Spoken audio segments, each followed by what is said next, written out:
What's the good word, Josh? Your boy DKB here. So it looks like the Davante Adams trade could happen much sooner than I generally expected.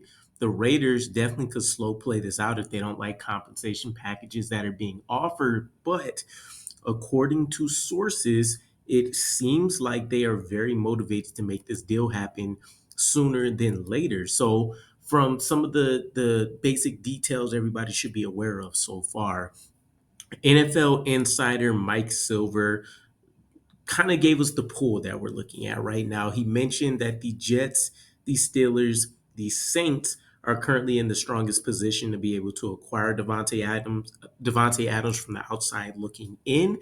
But there's definitely a ton of other names that are thrown out there that could be dark horse contenders: the Bills, the Ravens, the Chiefs, the Commanders. You take a look at a team like the Chiefs, for example, and really, as some of you guys have called out as well, any AFC team technically should be excluded. But um, stranger things have happened, right? We've seen more trades with the Patriots during this Robert Saleh tenure than at any point in the last, 30 years or so. So not to say the Raiders or the Jets, but things could happen, especially considering the injury to Rasheed Rice, for example, for the Chiefs. So I don't expect it. Again, the stars just feel like it's kind of aligning for the Jets here. Aaron Rodgers, Davante Adams. I've seen some other rumor that um, basically mentioned that Davante Adams, misses the connection he had with Aaron Rodgers in terms of the on-field productivity, how that translated to wins, different elements of that nature. But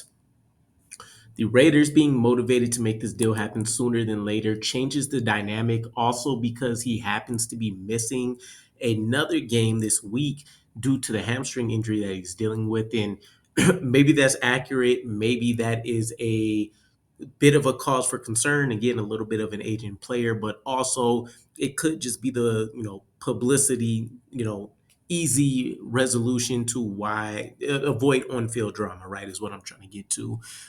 They can allow him to sit without there being pressure, with them being 2-2. The chance for them to go out there and win, et cetera, et cetera. One of the intriguing things here, though, is that Mike Garafolo mentioned it next week is the hot zone for Davante Adams to be traded. So if things are going to start escalating here, we're going to see that snowball effect really, really quick. And if the Jets can find a way, the irony of the whole situation is that Sam Darnold can either be the first step to seeing the Jets escalate to something we haven't seen before as a franchise since Rex Ryan's tenure when it comes to winning playoffs, etc., or he could be that early stake in the coffin for the Jets. If we find a way to win, I think Joe Douglas absolutely sells out, and him, Robert Saleh, Nathaniel Hackett, in order to just save their tenure in the franchise, they have no choice but to absolutely sell all stock, let caution go to the wind, and they have to make every move possible to maximize this roster and find a way to stack wins together and make a deep playoff run. I think seriously, looking at things objectively, playoffs isn't just a lifeline for the New York Jets and a path for Robert Saleh and Joe Douglas to continue to work as a Jets employee, but they need to make at least a deep playoff run. It's looking like probably AFC championships just to justify continuing having this staff in place as is, at least with the two top guys in Saleh and Joe Douglas as the, totem figure poles, if you will. So let me know what you guys ultimately think, though. I've been very curious about this whole Davante Adams situation.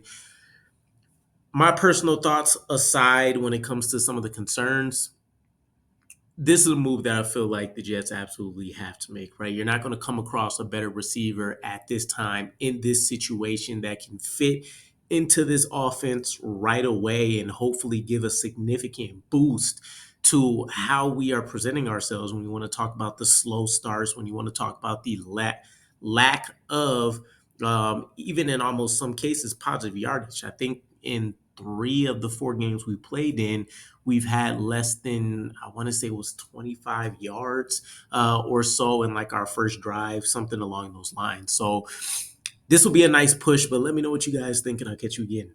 Peace.